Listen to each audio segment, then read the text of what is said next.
hanamizuponko. I'm gonna teach you katakana by using everyday words. Japanese has 3 alphabets and katakana is one of them.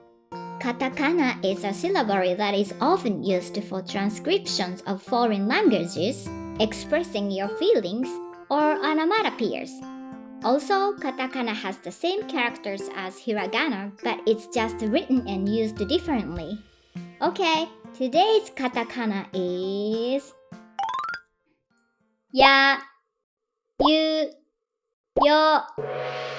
yagi, goat, yuri, lily, yogurt, yogurt. I guess when writing the name of a species, they decided to write them in katakana.